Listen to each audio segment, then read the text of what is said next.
Hello, Galaxy! I'm Chris Pirillo, and you've tuned into another live edition of A Chris Pirillo Show. We just wrapped up today's TLDR episode, the Locker Gnome Daily Report, which happens every weekday in the other YouTube channel, youtube.com/LockerGnome. Everyone seemed to get into a super chat battle towards the end of that broadcast, and we had our daughter Jedi in here doing shout-outs and thank yous. People, I would assume, would save those nice little shout-outs as ringtones. So thank you, everybody, for tuning into this live broadcast. I figured I would do my final review of the Pixel 2 XL phone, which I have right here, my second Pixel 2 XL phone, that I believe is mostly finally all reset up again after receiving it yesterday, the new one, and I'll come back to that here in just a bit. You may remember I had my unboxing, then I had my initial impressions review, and then I had a week use review. This is now, after having used it for a couple of weeks, my final review. And when I say I've used it, I mean I have used it to the point where I was willing to replace one that just was not making me happy with a new one. So thank you for tuning in. If you're not aware, you can join the Discord chat, which is the community, your community that you can join. Head over to either twitch.tv/Chris Pirillo, my Twitch profile linked in the video description, or head over to patreon.com/Chris Pirillo and become a patron. You can do one or both. We have a couple of super chats, which is another great way of supporting me and this community. So I'll just begin with Vaughn Goy. He says first. That's what he wanted to say. It's kind of like a subservient Chris in every one of these live videos. The second super chat from Mario, VT Productions PC, says, shout out Pez Liz for keeping up with the super chats. Liz is here. She's visiting this weekend. We have our first Creator Advocate workshop happening over at Adobe in Seattle. Very happy about that. It's coming up on Saturday, so there may not be a lot from me on Saturday specifically, but I'll be back for TLDR, of course, on Sunday. Fareed Khan comes in with a super chat, says, super chat battle? I deny all charges, Your Honor. Well, if you want to get into a super chat battle for this particular final review of the Pixel 2 XL phone, I am fine with that. So, I am, despite seeing a range of shortcomings with the Pixel 2 XL, still inclined to keep it as a daily driver. I'm now past my 2-week return policy range from Google. This is my second Pixel 2 XL. I feel that out of all the Android devices out there right now, this is the one that suits me best. Not because of the hardware, and this is the thing. I intend on continuing to use this for the moment as a daily driver until a better Android experience lands in my hands. And I say that because I was very grateful that the community funded this. The community, through your super chats, through your subbing, through your watching YouTube Red, or, you know, if you watch ads, through being a patron, and all that combined, helped make this happen. So, thank you. But I can't necessarily recommend the Pixel 2 XL. So as much as I'm using it, I'm not saying do as I say and not as I do. I'm saying there are some extreme caveats to recommending the Pixel 2 XL, despite me believing that being a software guy, a purist, being someone who appreciates software polish, I have yet to find anything smoother, more cohesive, in terms of performance, day-to-day operation, anything better than what I've experienced on the Pixel 2 XL. And that may very well change, with new releases. I can't get a hold of every phone, unfortunately. And I don't know if we can do a device drive for every single phone that you want me to look at. And unfortunately, companies don't really respond to me. I'm lucky to get a review unit for a product that you may want to look at. But I'm kind of sticking with this for now. That's, I think, says it all in terms of a review. What is Chris using? Why is Chris using it? I'm using this because I feel that Android in its current state has been, it's been a boon for my productivity. I'm not someone who plays a lot of games on the phone, and if I do, it's usually a casual game. Pick it up, put it down. I played the in the Google Games app, which I think you can even download for iOS. Last night I was playing the Pac-Man game, which is the old. I don't know if you ever remember playing Pac-Man when it was integrated with Google. Oh, I gotta press the play button. But you can actually still play Pac-Man. So I was actually playing that, and then I was done. I'm good. I didn't need to play it, past, a couple of, little levels, and then I was good to go. So that is really, my use case, productivity, and I feel that I've been more productive. I've had a better experience day to day in terms of working with the phone, with the Pixel 2 XL, and that has been fantastic. Why I throw in caveats is much like you've read or heard or listened to from other people who have reviewed the Pixel 2 XL, the hardware leaves a lot to be desired. This is my replacement Pixel 2 XL, even after kind of going back and forth with Google's customer support, which I think is critical in terms of this review, because I had a problem where the oleophobic coating rubbed off, and it was hardly touched. Like for 2 weeks, I had this problem, and then other people had the problem. So I basically sourced this information to someone over at 9 to 5 Google, Ben over at 9 to 5 Google. He wrote up an article, and I told everybody, I think this is going to hit. He wrote up an article, and then based upon that article, you saw it list. I think it was posted on BGR. It was posted on Android Police. It was posted on a few other Android-driven sites. Google has yet to respond to this problem that other people have run into. I think it's all in relation to the rather lackluster LG screen. I think, unfortunately, the Pixel brand suffers because of the choices that Google made. Not the software choices necessarily, but the hardware choices, and that's what makes it so difficult to recommend. I don't even know if I'm going to be replacing this again. Not because of the oleophobic coating problem, which Google effectively said was my fault, but specifically because of burn-in. I don't know if there's another issue that's going to crop up. Now I have a screen protector on there. It's not a perfect screen protector. I talked about the screen protector in TLDR today and yesterday. If you are interested, you have to watch those videos because I'm not going to repeat myself here. But this is something that I think is critical to talk about at this stage in terms of a review. One of my bigger issues with the Pixel 2 XL is not necessarily the hardware. It's feeling like Google's going to take care of me. And I don't feel that they can, or they do, or they will.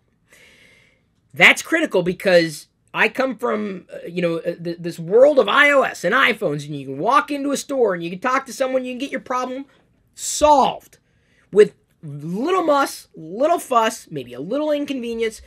But I, in my first experience with Google customer support in relation to this phone, just felt like it was incredibly lacking. Google has a long way to go. I would give their customer service a C-. And here's why. It's not that they didn't respond. It's not that they weren't easy to get a hold of.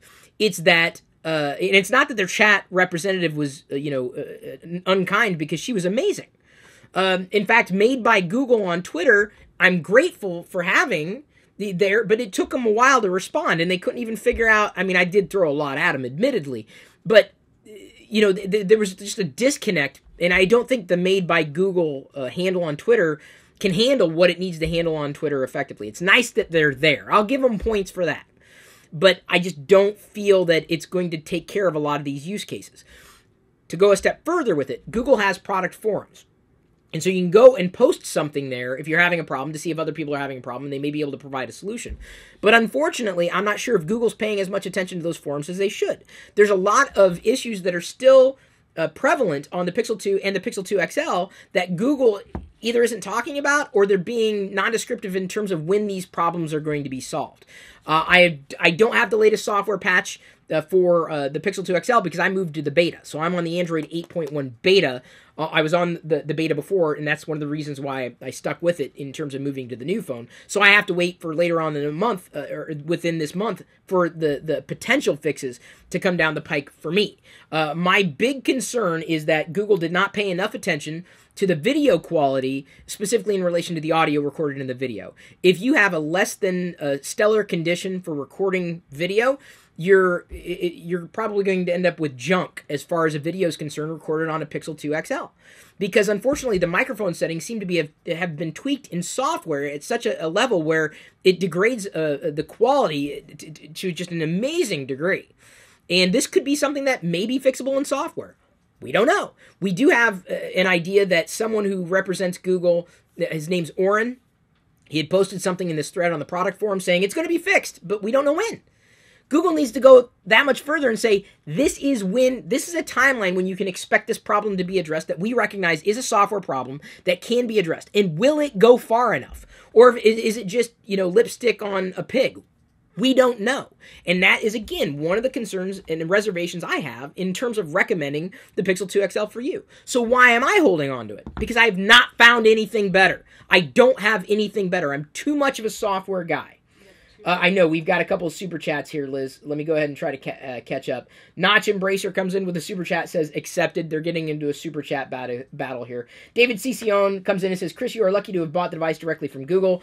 Like I've said, if it were Best Buy or Verizon, you would wait 2 weeks for a replacement. I went to Google. I went straight to Google because I figured, why not go to Google? And the store experience was fantastic. The customer service, I just feel like I was guilty until proven innocent. Or like, look, I had this problem. I've had it for 2 weeks, and here's the problem. Like, this is just not... That's not a good experience. I just feel like I'm going to be left out in the cold if something else happens. I can't walk into a store. Customer service is going to say, well, it's normal wear and tear. And I'm like, how do I get this fixed? How do I get this addressed? I didn't pay extra for their premium service. I'm kind of glad I didn't, but I kind of wish I did. Because I'm like, why would I spend 200 more, 100 more, however much more it was, on an already expensive device? I should be getting that premium level of service. I don't care about a 2-year warranty. I want to know I'm going to be taken care of 2 weeks in. That's why I have a reservation and recommending a Google product for anybody to buy into when you've got other flagships that you may want to pay attention to. If you're more of a hardware person, I guarantee the Pixel 2 XL is not for you. If you're more of a software person, it probably is. I mean, I'm satisfied with the software. Is it perfect? No. There are some third-party apps that I use, certainly, that have made my experience somewhat better. I'm in constant communication with the developers in terms of if I see a bug in a new version, to see if it's going to get patched or addressed. I'm very critical when it comes to that software, but the nice thing is some of those developers have responded to me and have said, yeah, I see the problem, and in some cases, they get fixed. So I've been very grateful for the developer support that I've found with the Pixel 2 XL, or at least the software that I'm running on the Android 8.1 beta. I've mitigated as many of the hardware shortcomings as I possibly could. I find the camera, which is a primary focus for me in terms of what I use the device for, to be outstanding. I much prefer, I would say 9 times out of 10, the shots taken on the Pixel 2 XL over other cameras that I've used, other smartphone cameras. It's a great camera. The hardware, the software, the AI, it is amazing. It is perfect. But they need to go a little further. There's still in the camera app, in the Photos app, there's a great amount of jank in the animations. Android needs to be taken to task. Google needs to be taken to task. The Pixel team needs to be taken to task on the amount of jank that still exists on Android that can be fixable if they just had their head in the game. And they don't. It's not perfect. The camera app, when you got an image to zoom and crop, it's not responsive. It takes like a second to catch up, and then it does. Or then when you zoom in and double tap to zoom in, what is this? 1995? Like, seriously. It takes great pictures, but the software leaves a lot to be desired. Not because it doesn't have this feature, that feature, or the other feature. I'm talking specifically in terms of raw performance that the hardware is absolutely capable of. So I'm not letting the software team off the hook. It's not a perfect execution of their ideal in terms of a perfect Android experience. They still got a long ways to go, and if they want to talk to me about what I see, I'd be happy to talk to them. Trust me, because I want to make this experience better for everybody. We do have a couple of super chats I do want to catch up on. Zach Brajawi says, before I leave back to set, if you could take Oreo and run it on the iPhone 10, would you own a 10? Nope. I just don't think I could, if only because of well, we all know, but I don't really want to talk about the iPhone 10 right now. Next week, I hope to do a device drive, much like everybody funded the Google Pixel 2 XL experience for me. If you want to fund the iPhone 10 experience for me, stay tuned. I'll be doing a longer live stream dedicated to that, and all the super chats would go to that. If we make that fund, then I would get an iPhone 10 to review for everybody here, but you would make that possible, not me. VTC Productions PC comes in with a super chat saying, my crown for being first and last in the video. Well, I'm not done yet. I'm just getting started. So, the camera app works well for the most part. Jank is certainly a part of it. They need to be paying closer attention to that. They don't quite have their head in the game with software perfectly. The alternative that I've had to turn to is Open Camera. Now, I would recommend this for everybody because A, it's free on Android. B, I believe it's open source. It's been around for a while. But I use Open Camera to get around the Google Pixel 2 XL shortcoming of having horrible audio quality for videos right now. I don't know if that's software. I don't know if it's hardware. But I effectively have to use the dongle to connect a microphone, and Open Camera allows you to use an external mic source. So I simply use the Rode Lav that they sent to me a few years ago. This is the one I usually use for the podcast. And I have this dongle here, and then I just use this to record the video. So a lot of the video that I've been recording into this channel that's not live is actually done by way of this microphone and in this phone as a camera. It doesn't exactly work as well as I would like it to work, but it's enough to get me through most of the scenarios that I happen to find myself in. In terms of general responsiveness on using this phone, I feel it was a relatively seamless transition from iOS to Android using the Google Pixel 2 XL. The screen was very responsive in touch and scrolling, minus third-party apps and minus some jank I've seen in even Google's apps. For the most part, touch sensitivity I thought was relatively spot on. Could definitely stand some improvement in spots, but certainly something that I felt was working well enough. In terms of general jank, beyond one app or another, I mentioned the camera app and animations in that, which don't seem to be using system animations. See, the camera app, people thought they knew better than Android. They didn't. They let Android handle the animations. So, and I know I'm lecturing Google on Google here, but it's true. But I found that the Google Pixel 2 XL exhibited far less jank and certainly less layout slop. There's virtually no layout slop on the Google Pixel 2 XL compared to any iOS device that exists on the planet. And the reason why is because Android has been optimizing, well, one of the reasons, Android's been optimizing for device resolution independence almost from the very beginning versus Apple, which has been doing it pretty much since the inception of iOS 7, and they haven't done a very good job at it. So I don't expect that to change anytime soon. But Google tends to optimize Android for a variety of devices, going for sometimes the lowest common denominator, which means that the highest common denominator is likely going to have a better experience. So that was absolutely fantastic.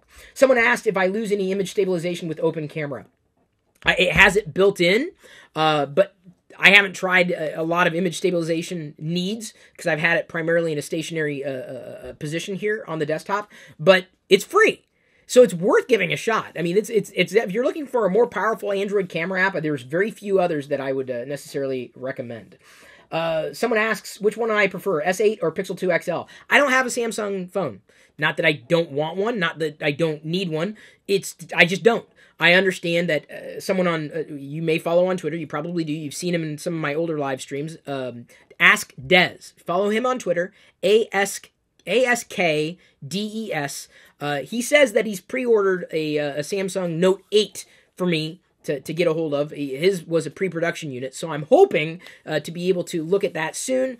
But again, Samsung throws their overlay on top of it, and I'm not sure how software performance is going to take a hit. But if I see frame drops and jank, it ain't for me, man. Morgan Ostring comes in with a super chat, says, I just returned my 2XL to Google. Mine had Bluetooth connectivity issues and Android Auto would not work in my truck. I moved on to the Note 8 and am loving it. So there's a dovetail for you. I do understand that some of the software patches recently for the Pixels have addressed some Bluetooth issues, but you got to remember, the Pixel, the original Pixel, which I never got a hold of, Google never got back to me on that either. I reached out to everybody I possibly could, and they don't know who I am, so it's not like I get any more special treatment than you do, so don't feel like I'm somehow in a different position than you are. They had Bluetooth issues. The entire line had suffered from Bluetooth issues. I'm in a relatively lucky position right now to say that I don't have anything that I use by way of Bluetooth at this moment. Is that likely to change? Yes, I may want to try to find a good pair of Bluetooth headphones. I'd love to find the first Bluetooth 5.0 headphones if I could, if only for range. But I don't use a lot of Bluetooth products. I don't connect to Bluetooth in the car because my microphone is not that great in the car.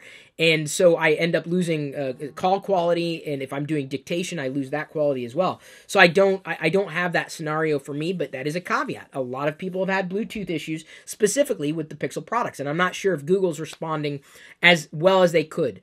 Bluetooth is a challenge. But Google should have nailed this. If this is a product that's worthy of the Bluetooth or worthy of the Google name, it needed to be better. It's another reason why I've got serious reservations about recommending this phone. Now, some people have said the screen. Okay, so I guess I don't have as much of an issue with what they call the blue shift. If you look at it at an angle, it kind of changes color. That doesn't bother me. I'll tell you, it just doesn't.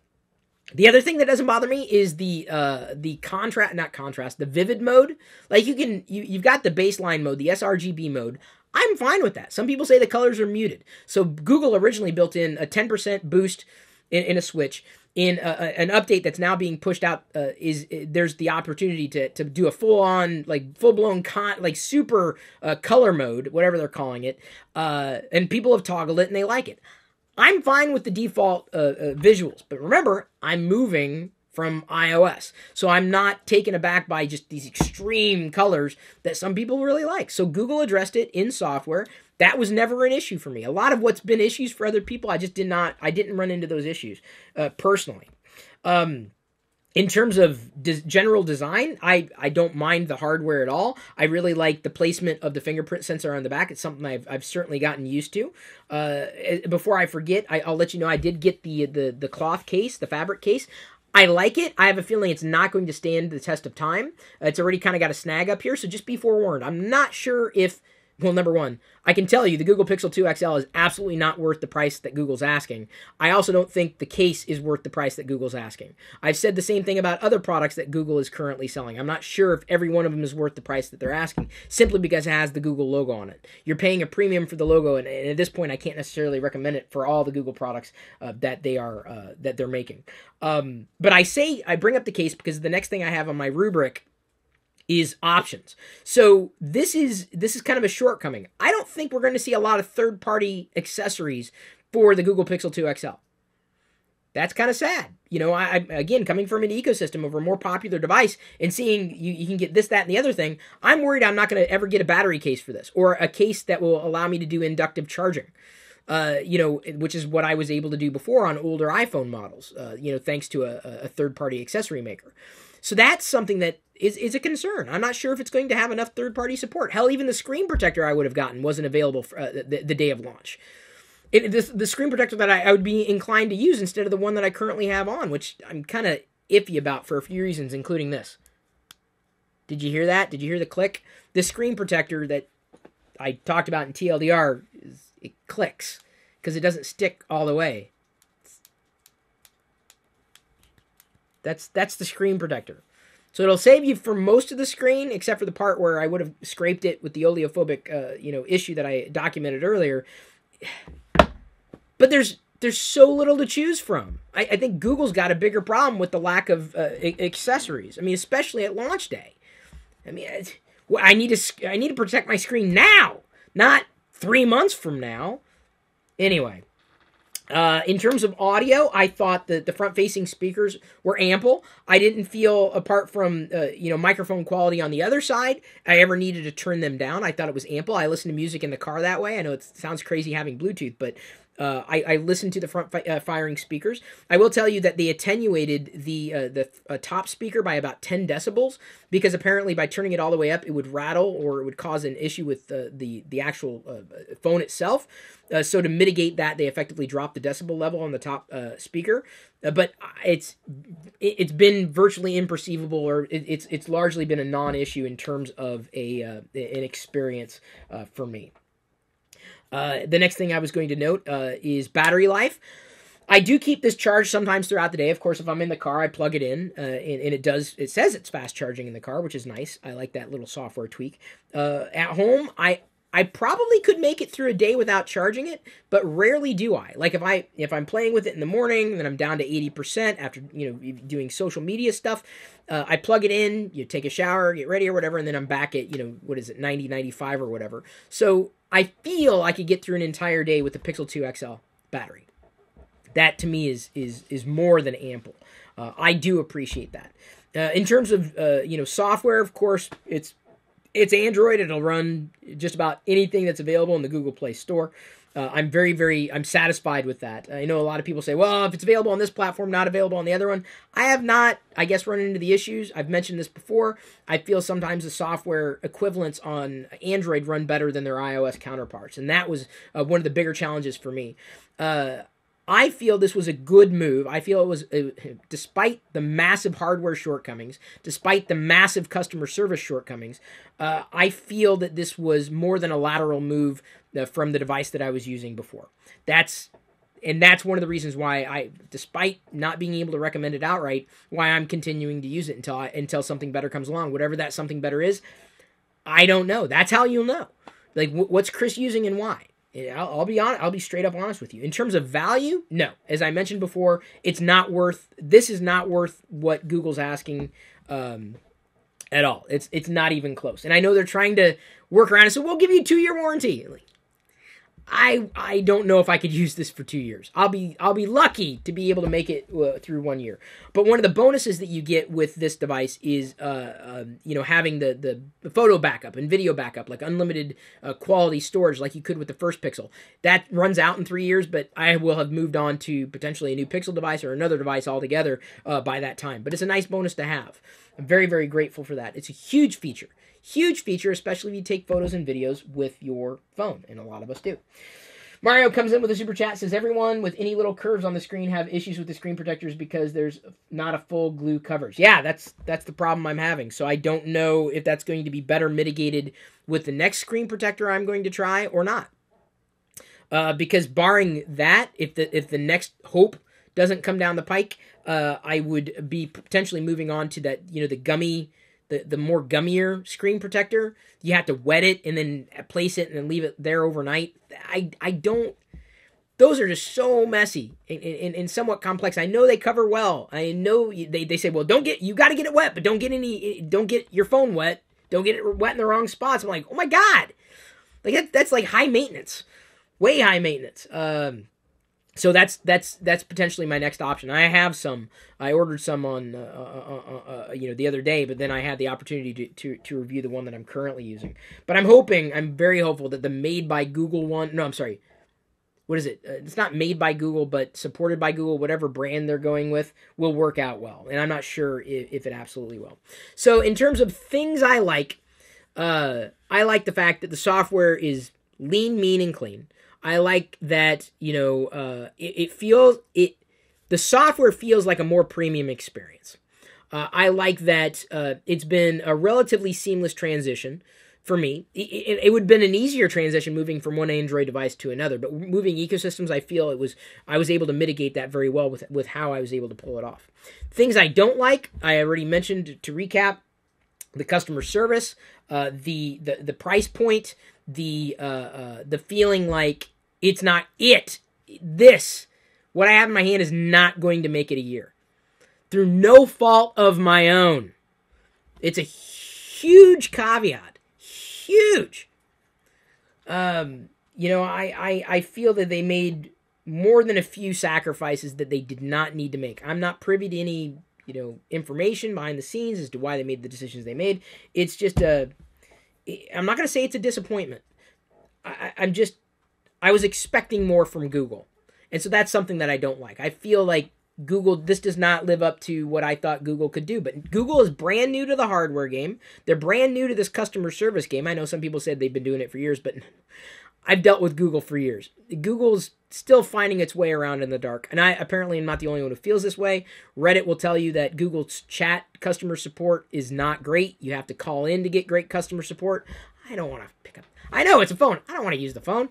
If I can address it in a chat mode, I'd rather do it that. Having that integrated into the phone has been nice, but I just wish I didn't have to deal with the things that I had to deal with within the first 2 weeks of using this device.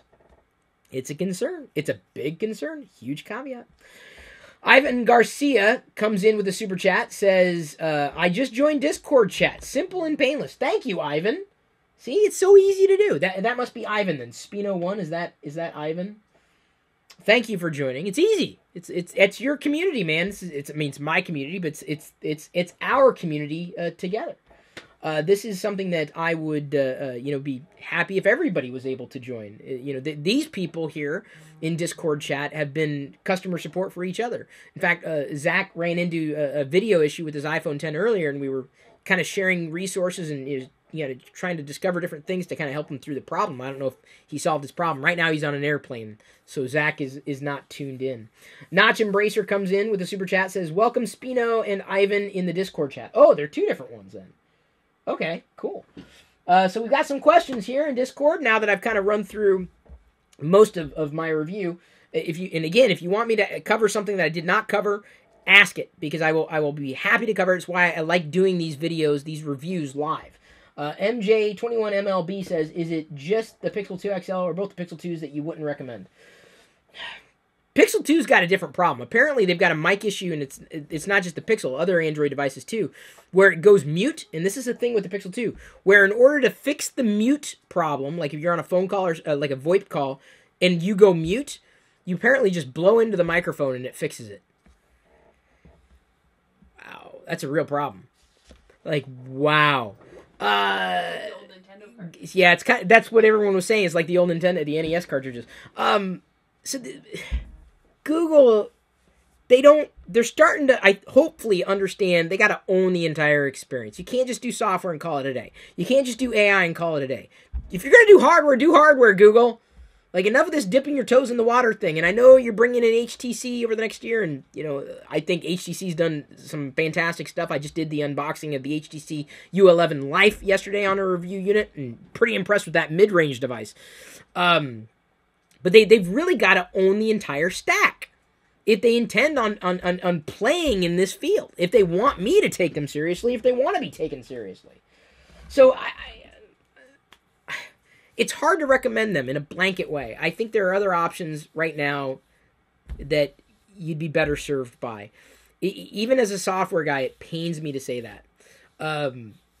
I wish there was a purer Android experience that had the same level of polish, that had the same level of speed, that had the same level of responsiveness. But I have not seen it.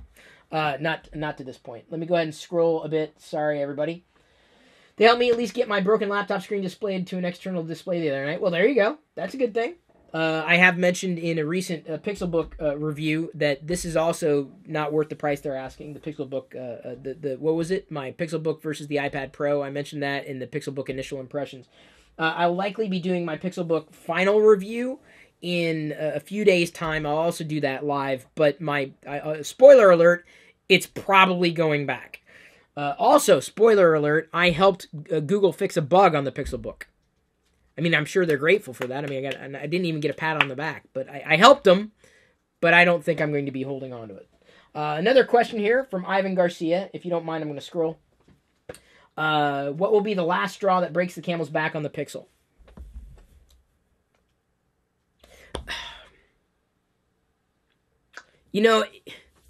If a better experience comes along, it's kind of like I feel about a lot of devices. It's not its failings. Is anybody doing something better in my estimation? Is it a better experience in my estimation? Is it more fluid? Does it have a great camera? Does it have this? Does it have that? Does it do what I need it to do? Is it solid?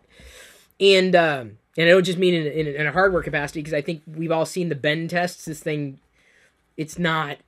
The Pixel 2 XL and the Pixel 2, they're not great pieces of hardware. They're just not. They're like, Google got seconds, I feel. They just don't have the spending power. They don't have the buying power, and they're feeling the pinch. But that's, like I said, an extreme caveat, and any reviewer who doesn't tell you that isn't doing a very good job at being a reviewer. So the thing the straw that breaks the camel's back for me is a better experience by somebody else, or possibly even the next Pixel, if I still believe in the brand. And this is the thing, I want to believe in Google, I want to believe in what they're doing, but I feel like they're not there yet, and they're not complimenting what they're doing enough. Like, they're trying to patch over these issues by saying here's a 2-year warranty. I'm like, your bigger problem is that people aren't taking them back or selling them, or not buying them in the first place. Going into this shopping season, this holiday season, with Life Day almost upon us, I mean, this is a bad time to be doing that. I don't know, dude. I don't know. Just got a notification on Google. Just got a notification. Really? The notification should have gone out like right when the stream happened, right around 5 p.m. tonight, from Google on YouTube. They uploaded some videos about recruiting users for UX experience and usability. Check them out and sign up. What? Hang on. Where? Oh, you got a notification from Google on YouTube. I thought you meant from this video. This is from Byron Visato 09. They uploaded some videos about recruiting users for UX experience usability. Yeah. Where? I'd be happy to. I'd be happy to help them. I'm serious. I mean, but I said that about Apple. I'd say that for any company. That's not just that wouldn't just be a Google thing. Byron, can you tweet that to me so that I see it, so that I don't forget? Because I mean, I'm kind of in the middle of this, the review. Granolina says, do you think it would be the best to wait until the next year to buy the Pixel 3? I think you could be served potentially by the first gen Pixel. Not having one, never had one, wanted one, didn't get one. A lot of people were very happy, even though it's not perfect. If you're into that Pixel idea or the Pixel experience, it may be ample. The camera was solid. The speed was solid. The experience was mostly solid. A lot of Pixel owners like their Pixels, which is kind of what drove me to even consider the Pixel 2 in the first place, the Pixel 2 XL. And the reason, for whatever it's worth, why I steered towards the 2 XL over the 2 was not because of the screen quality necessarily. The screen size, the resolution really mattered to me. It genuinely did. I liked the screen resolution on the Pixel 2 XL. I liked the fact that maybe, yeah, it's got a better battery as a bonus, but there was very little that I didn't want in the Pixel 2 XL, but it was largely the daily driving, large software visuals here. But yeah, we are so set in relation to what we need here, that when I see two phones side by side, and the software experience for the most part is the same. In fact, the software experience was somewhat more responsive on the Pixel 2 over the Pixel 2 XL. There's a lot of optimization that still needs to happen. It's got to push more pixels across the screen, but I was satisfied enough with previous large screen experiences that I knew this was going to be the one for me, and it was. Or it turned out to be. When I went back and forth between the 2 and the 2 XL, I was like, I got to go to that 2 XL again. I miss having more on the screen. That's me, and that's my opinion. Someone asked, need advice, Pixel 2 XL or the iPhone 8 Plus? Well, I'm glad you asked for that advice. I've already done a video. Watch it. I'm not now. Just after this video, then you can watch it. Didn't I do that video? I think. I'm pretty sure I did. If I didn't, I will do it again before you, or do for the first time. But I'm pretty sure I've already done that.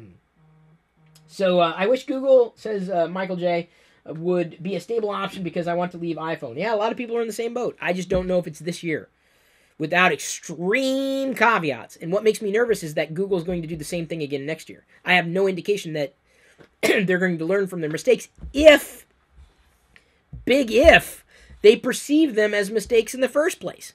And they might, we don't know. This is where I feel it's kind of an extreme lack of transparency on Google's part. They've done some stuff well enough. They've talked and said, oh, we're going to fix this, we're going to fix that. But kind of left it out in the open. Like, we need something definitive. We need a time. We need to know when. As users, we feel like, especially if we're making, these investments in what Google's trying to do, I just feel that Google can and should do more and be more transparent and not just give us a political response. Because that, to me, was the response to a lot of the initial objections, was just political. I'm like, this doesn't sound right. Mario comes in, VTC Productions PC, with the super chat, says YouTube Note 8 is on its way. He's waiting on Des. Yes, that's what I did say that, but I'm not sure. Samsung has yet to impress me with a device outright enough to like drive me from one experience to theirs. But I'm a purist. Give me a solid software performance, and then everything else just kind of falls in line. So let's go ahead and flip to another rubric that I use, that just to kind of recap. If I see anything in here, it's generally been something that has not failed me, apart from the aforementioned issues in software.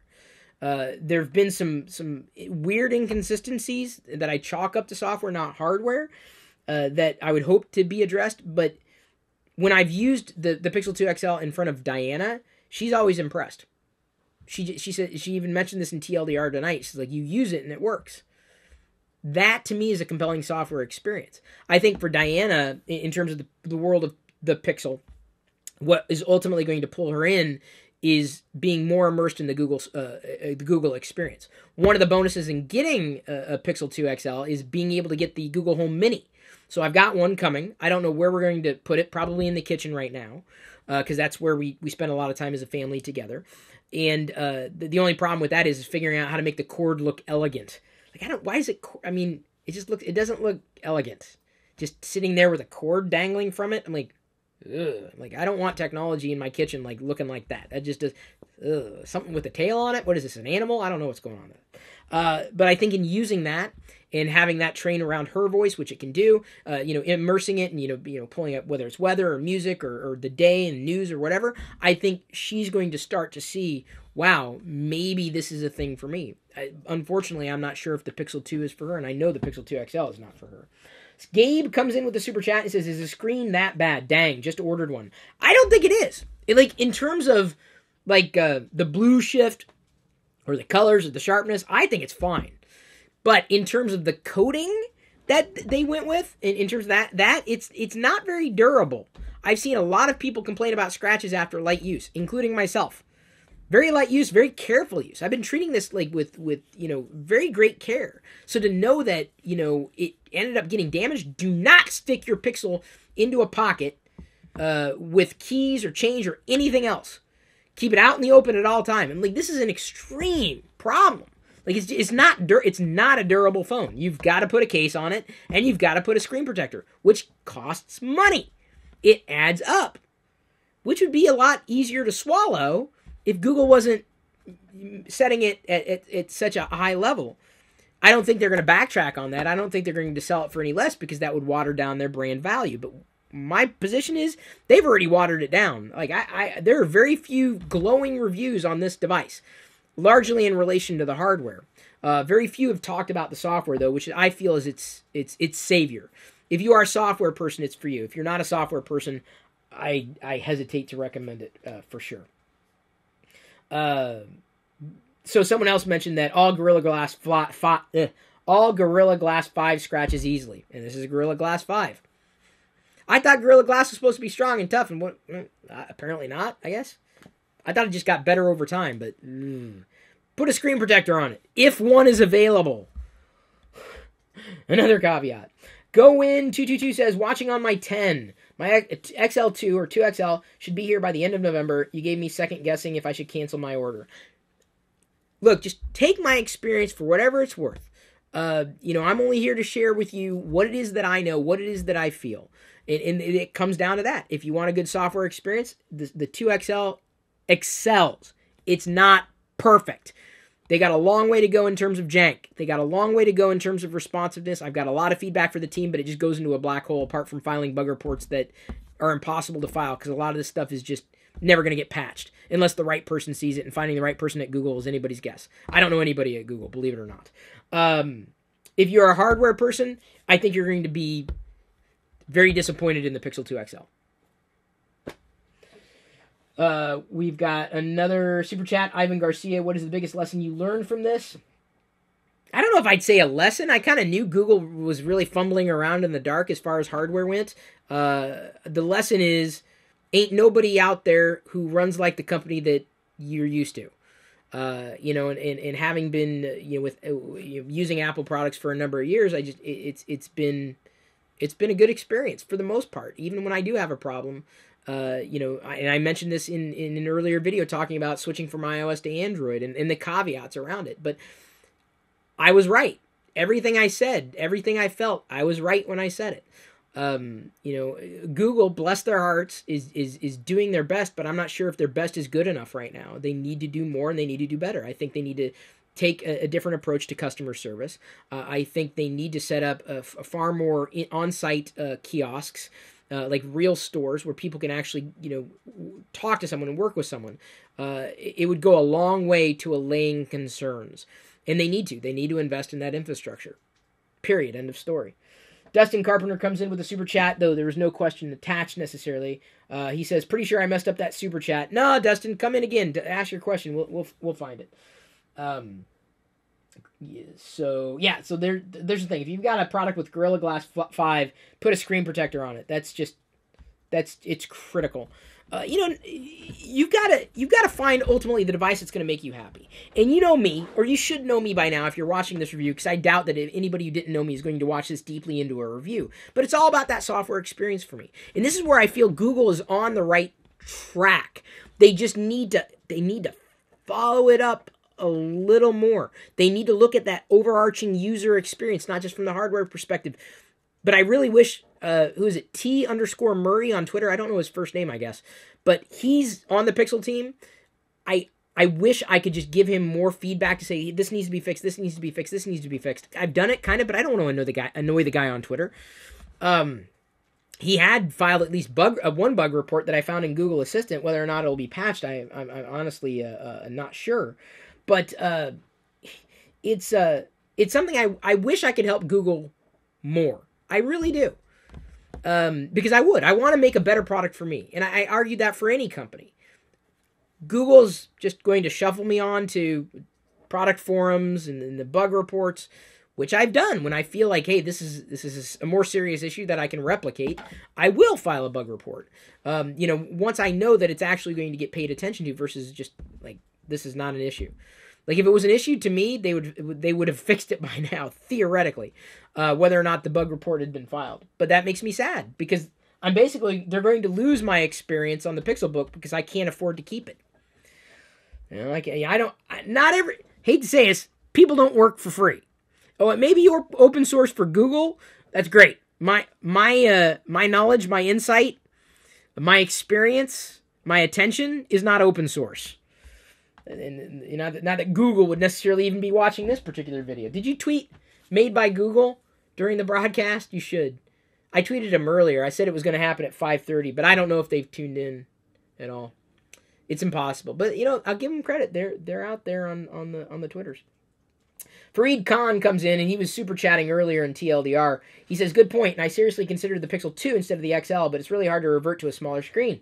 It really is once you get used to. JHockey17 in Discord chat says you have plenty to choose from, which is great, Chris Pirillo.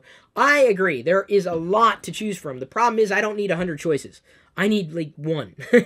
I don't want 100 apps. I just want one. I've had questions about Android and whether or not it's going to stand the test of time. Early Pixel owners, the first Pixel owners, have suggested that it's been generally still a good performer a year into using the original Pixels. So I believe that the Pixel 2 XL is going to continue to be a solid performer as well, theoretically, throughout the next year. If I'm using it that long, I don't know. It would disappoint me if I moved on, because I believe so much in the Pixel. I want to be on Team Pixel so badly. That's the thing that's painful. I want to be on it so much, and I've paid effectively for the privilege to do it. But it ain't where it needs to be. I got to be honest, man. Gabe comes in with a super chat, says, what device would you recommend without second thought? Oh, God. What device? All right. Thank you, Liz, for pulling us over. Without second thought, the best computer I've used this year, because honestly, it's been and I'm not just going to hold Google to task for this, or take them to task for this. It's honestly been a disappointing year for electronics, for me, as far as I'm concerned, consumer electronics. I know some people would beg to differ because they love cameras or drones or some other smart home crap. I think it's all junk. I think most of it's crap. 99% of what I see, I'm just like, I don't want, I don't need. There's very little for me to recommend right now. This has been a very disappointing year for electronics across the board. But if you were to ask, the number one product I'd recommend without second thought is the R2-D2 laptop. Now, it's not new, okay? It may not be the fastest thing on the planet or the galaxy, but you know what? It's missing a volume button. It's missing a volume button, but that's not a problem because it's made for kids, and Jedi loves it. She loves pressing the buttons. We're learning the alphabet on it. It does songs. C-3PO talks to you. You've got a little screen there, and it looks amazing. I love the design. It doesn't go with every decor, but it's, for the most part, it's durable. I mean, she can, you beat it up and still have fun with it. Plus, we only got it for like $5 at the thrift store. So this would be my recommendation. We also got the Darth Vader karaoke thing that Jedi loves. Wait until she starts singing with that, Liz. She loves it. She loves singing with that thing. So this would be my recommendation. Because quite honestly, everything else is...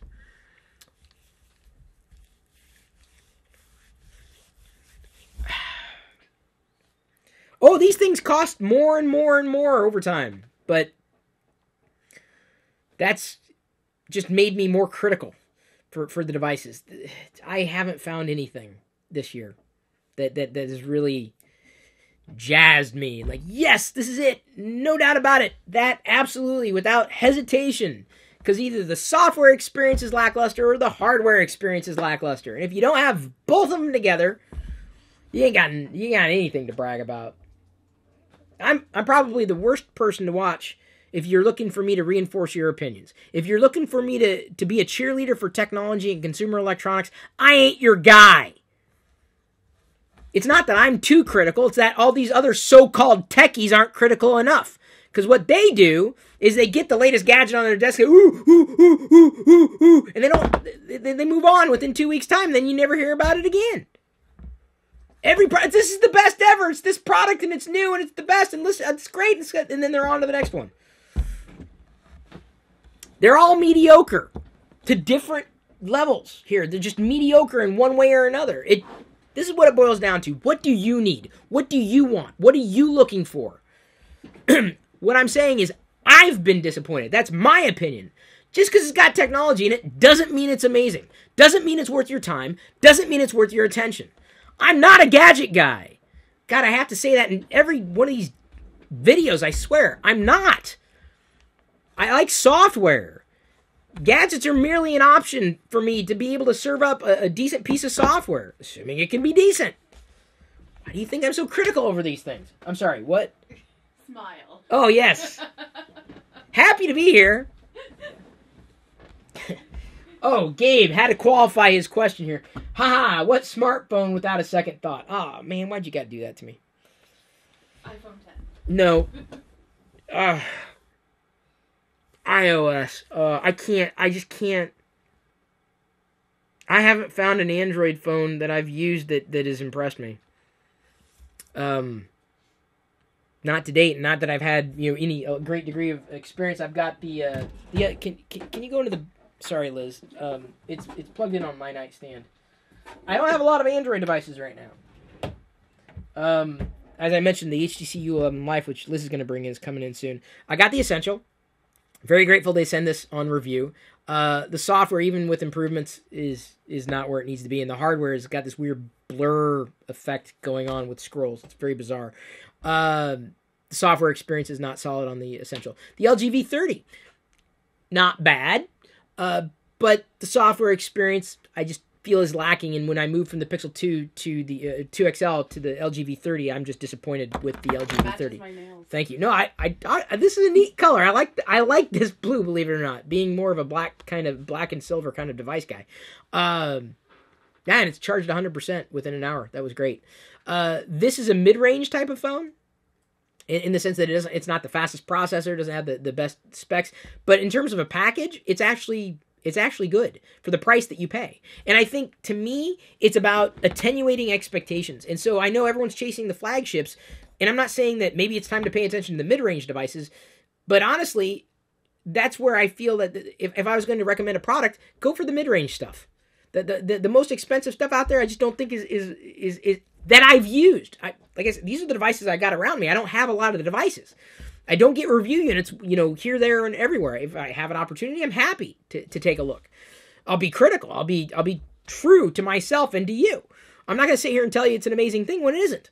For me and for my experience, I'll tell you who it may be for. I'll tell you who it isn't for. But the mid-range stuff, I feel, is just, it's ample. Not because the other stuff couldn't be better. It's just that, these things are just getting so freaking expensive. And it's just not, I don't find that it to be warranted in hardware or software. There's a massive disconnect right now for, constantly upgrading. Here's my recommendation. If you're the best smartphone, what do I recommend? I'd recommend the one you're using right now. That's the one I'd recommend. Or the one that you're using right now, but thinking about jumping to another one. Stick with what you got for now if it's fine. Because quite honestly, the grass is always greener on the other side. That's what I see. You'd recommend an iPhone 10? That's what you're using right now, and you love it. Will Chris get an iPhone 10? That is completely up to you. I will begrudgingly do a review and a hands-on and an unboxing, but that's because of you.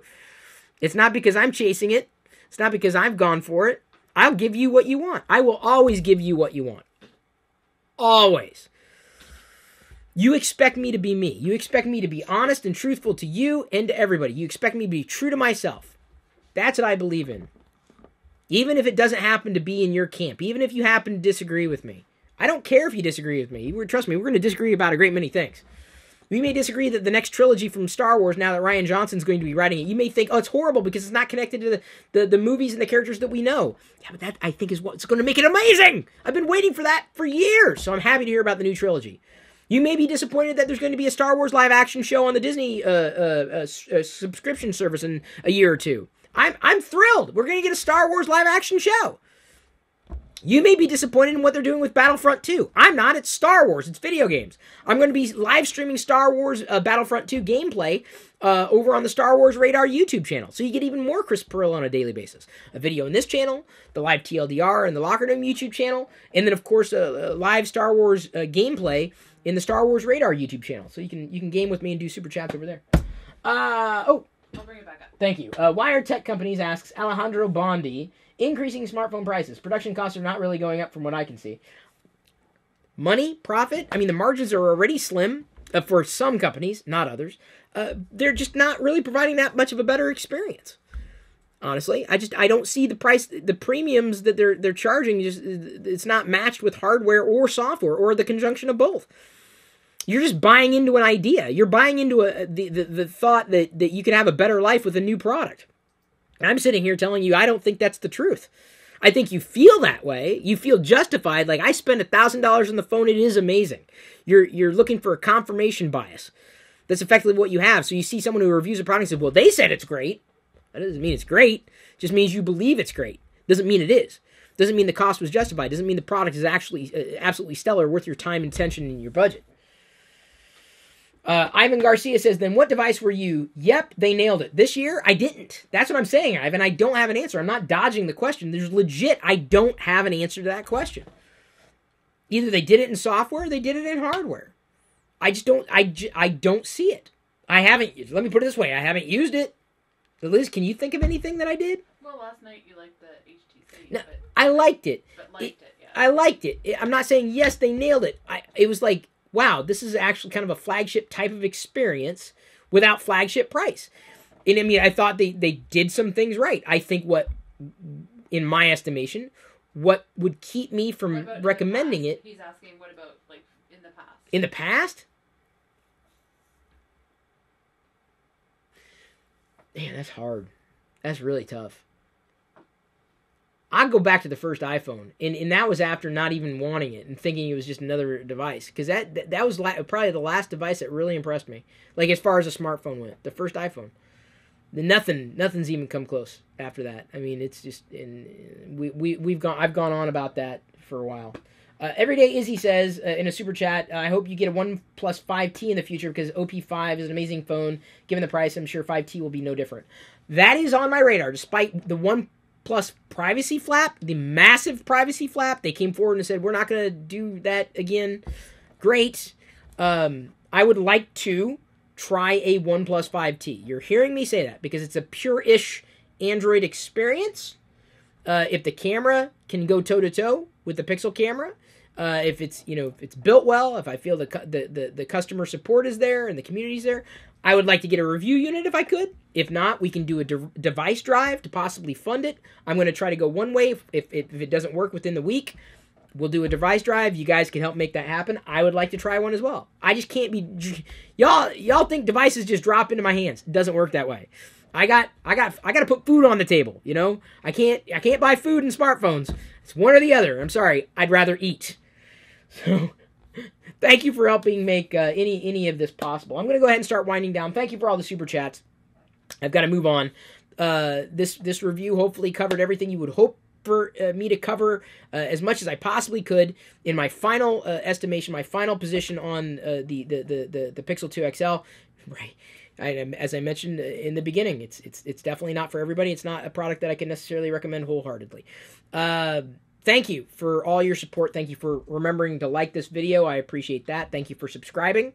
Thank you for turning on notifications for this channel. Thank you for tuning into TLDR when we do those broadcasts in the other YouTube channel, youtube.com/LockerGnome.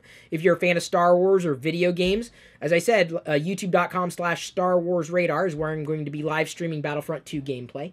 I'll be, active on social, throughout the day and sometimes into the night.